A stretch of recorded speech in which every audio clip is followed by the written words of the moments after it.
एक सवाल जो आज हर किसी के मन में है, क्या सच में पश्चिम बंगाल की वोटर लिस्ट से 91 लाख नाम हटा दिए गए हैं?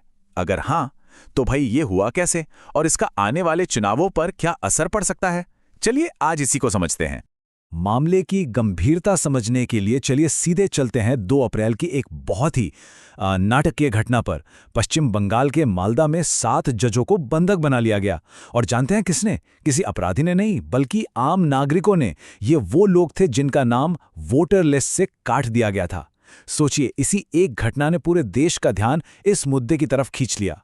मेगामाइंड एकेडमी में आप सबका स्वागत है। आज हम पश्चिम बंगाल में चल रही इस बड़ी चुनावी उथल-पुथल को, इसके कानूनी और लोकतांत्रिक पहलुओं को बिल्कुल सिंपल और एग्जाम ओरिएंटेड तरीके से डिकोड करेंगे। तो आज के हमारे विश्लेषण में हम क्या-क्या देखने वाले हैं? सबसे पहले इस विवाद का स्केल कितना बड़ा है, फिर ये पूरी प्रक्रिया आखिर हुई कैसे, इसका लोगों पर क्या असर हुआ, राजनीतिक लड़ाई क्या है, डेटा क्या कहता है, और सबसे जरूरी, अपने वोट को कैसे बचाया जा सकता है। तो चलिए शुरू करते हैं पहले पॉइंट से। देखते हैं कि ये मामला आखिर है कितना बड़ा, इसका स्केल क्या है। तो ये जो आंकड़ा आप देख रहे हैं सच में चौंकाने वाला है। कुल 1.21 करोड़ लोग, यानी सोचिए राज्य का हर छठा वोटर इस प्रक्रिया से प्रभावित हुआ है। ये सब हुआ स्पेशल इंटेंसिव रिवीजन, जिसे शॉर्ट में SIR कहते हैं, उसके दौरान। अब देखिए, representation of the people act 1950 के तहत इलेक्शन कमीशन का ये काम है कि वो समय समय पर वोटर लिस्ट को अपडेट करे। जैसे जिनका देहांत हो गया, जो कहीं और शिफ्ट हो गए, या जिनकी डुप्लीकेट एंट्रीज हैं उन्हें हटाना। ये एक नॉर्मल रूटीन प्रोसेस है। लेकिन जो बंगाल में हुआ वो रूटीन से कहीं ज्यादा था। तो ये जो 1.21 करोड़ लोग हैं, इन्हें 2 ग्रुप्स में बांटा गया है। एक तरफ हैं 61 लाख लोग जिनके नाम सीधे सीधे लिस्ट से हटा दिए गए, ये कुल वोटर्स का लगभग 8.09% है। और दूसरी तरफ हैं 60 लाख वोटर जिन्हें एक बिल्कुल ही नई कैटेगरी में डाल दिया गया, संदिग्ध या सस्पेक्टेड। और ये बात बहुत जरूरी है कि ऐसी कैटेगरी पहले कभी बनाई ही नहीं गई थी। तो सवाल ये उठता है कि आखिर ये सब हुआ कैसे? इसकी कहानी जुड़ी है एक सॉफ्टवेयर, कुछ अजीब नियमों और काफी हद तक गोपनीयता से। तो ये संदिग्ध वोटर आखिर है क्या? देखिए, ये एक ऐसी कैटेगरी है जिसका कोई कानूनी आधार ही नहीं है। 1952 से लेकर अब तक 13 बार स्पेशल इंटेंसिव रिवीजन हुआ है, लेकिन लॉजिकल डिस्क्रिपेंसी के नाम पर ऐसी कोई कैटेगरी कभी नहीं बनी। कानून तो ये कहता है कि या तो कोई वोटर वेरीफाइड है या फिर वेरिफिकेशन के बाद उसे हटाया जाएगा। ये जो बीच में लटकाने वाला सिस्टम है, ये बिल्कुल नया और सच कहूं तो चिंताजनक है। और सुनिए कि किसी को संदिग्ध बनाने के क्राइटेरिया क्या थे, ये और भी हैरान करने वाले हैं। मान लीजिए किसी के नाम की स्पेलिंग में मोंडल की जगह मंडल लिखा है, बस हो गए आप सस्पेक्टेड। जेंडर में कोई छोटी मोटी क्लर्क की गलती है तो भी आप सस्पेक्टेड।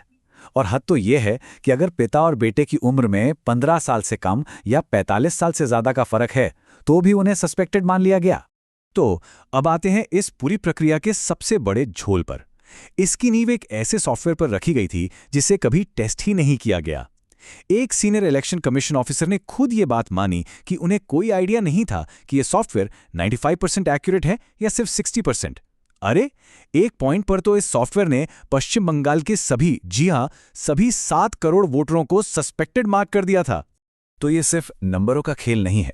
हर नंबर के पीछे एक इंसान है, एक नागरिक है, और उसका वोट देने का अधिकार है। चलिए अब इसके मानवीय पहलू को देखते हैं। इस बात से अंदाजा लगाइए कि प्रक्रिया कितनी बेतरतीब थी। कलकत्ता हाईकोर्ट के एक रिटायर्ड जज जस्टिस शाहिदुल्लाह मुंशी, उनका नाम तक हटा दिया गया था। उन्होंने कहा कि यह बेहद अपमानजनक और दर्दनाक था। और मजे की बात देखिए, जैसे ही मीडिया ने यह खबर उठाई, रातों रात उनका नाम वापस लिस्ट में आ गया। और लिस्ट यही खत्म नहीं होती। एक कारगिल वॉर के वेटरन, वर्ल्ड कप जीतने वाली क्रिकेटर ऋचा घोष, बंगाल सरकार के 2 मंत्री, और हद तो तब हो गई जब खुद जो बूथ लेवल ऑफिसर्स ये रिवीजन का काम कर रहे थे, उनके नाम भी सस्पेक्टेड लिस्ट में मिले। मतलब इससे साफ पता चलता है कि यह सिस्टम कितना अंधाधुंध तरीके से काम कर रहा था। अब जाहिर है, जब इतने बड़े पैमाने पर कुछ होगा तो राजनीति तो होगी ही। तो चलिए अब इस मामले के पॉलिटिकल एंगल और आरोपों प्रत्यारोपों को समझते हैं। तो देखिए, कागज पर यानी ऑफिशियली इस पूरी एक्सरसाइज का मकसद बताया गया अवैध अप्रवासियों को वोटर लिस्ट से हटाना। लेकिन डेटा तो कुछ और ही कहानी कह रहा है। सबसे ज्यादा अनमैप्ड वोटर्स यानी वो लोग जिनका 2002 की लिस्ट से मिलान नहीं हो पाया, वो मुस्लिम बहुल इलाकों में नहीं बल्कि मटुआ समुदाय के क्षेत्रों में पाए गए। और ये जानना जरूरी है कि मटुआ समुदाय में दलित हिंदू शरणार्थी आते हैं। तो यहाँ पर पॉलिटिकल घमासान कैसा है? एक तरफ सत्ताधारी पार्टी टीएमसी का आरोप है कि असली जेन्युइन वोटर्स के नाम काटे जा रहे हैं, जबकि बीजेपी फॉर्म 6 का इस्तेमाल करके दूसरे राज्यों से फर्जी नाम जुड़वा रही है। वहीं दूसरी तरफ बीजेपी का कहना है कि वो कुछ गलत नहीं कर रहे, वो तो बस पिछली सरकारों के जोड़े हुए अवैध अप्रवासियों से वोटर लिस्ट को साफ कर रहे हैं। तो आरोपों प्रत्यारोपों से हटकर अब आते हैं सबसे जरूरी हिस्से पर। आखिर जमीन पर डेटा क्या कहता है? नंबर्स क्या बताते हैं? ये जो आप देख रहे हैं, ये एक बहुत ही परेशान करने वाली तस्वीर है। द वायर की एक इन्वेस्टिगेशन बताती है कि रानीनगर विधानसभा क्षेत्र को ही ले लीजिए। वहां जिन बूथों पर हिंदू आबादी ज्यादा है, वहां सिर्फ 3% वोटरों को सस्पेक्टेड मार्क किया गया। और उसी विधानसभा के मुस्लिम बहुल बूथ पर यह आंकड़ा उछलकर 58% हो जाता है। अब सवाल ये है कि नियम एक है, सॉफ्टवेयर एक है, तो फिर ये इतना बड़ा अंतर आखिर क्यों? और एक और दिलचस्प पैटर्न देखिए, लगभग 42% सस्पेक्टेड मामले सिर्फ 3 जिलों से आए हैं। और ये इत्तेफाक से वही जिले हैं जहां 2021 के चुनाव में सत्ताधारी पार्टी टीएमसी बहुत ही कम मार्जिन से जीती थी। तो जरा सोचिए, अगर इन जगहों से बड़ी संख्या में वोट हटा दिए जाएं, तो चुनावी नतीजों पर इसका कितना बड़ा असर पड़ सकता है? ये सारी बातें हमें एक बड़े और बुनियादी सवाल पर लाकर खड़ा कर देती हैं। क्या हमारे देश में वोटर लिस्ट की जांच का जो पूरा सिस्टम है, उसे और ज्यादा पारदर्शी और ज्यादा जवाबदेह नहीं होना चाहिए? इस बारे में आपकी क्या राय है? नीचे कमेंट्स में जरूर बताइएगा।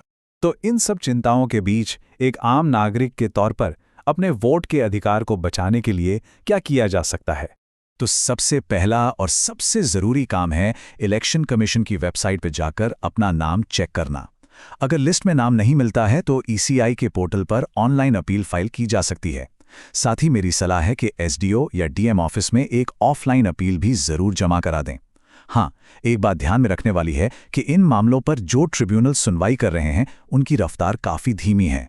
तो आखिर में ये पूरा विवाद हमें एक बहुत ही बुनियादी सिद्धांत की याद दिलाता है। स्वतंत्र और निष्पक्ष चुनाव किसी भी लोकतंत्र की रीढ़ की हड्डी होते हैं, और उस रीढ़ की हड्डी की नींव होती है एक सही, एक एक्यूरेट वोटर लिस्ट। ये पूरा विश्लेषण हमें एक बहुत बड़े और गंभीर सवाल के साथ छोड़ जाता है कि जब एक बिना जांचा परखा एल्गोरिदम किसी नागरिक के वोट देने के अधिकार को मिटा सकता है, तो इसकी असली जवाबदेही किसकी है?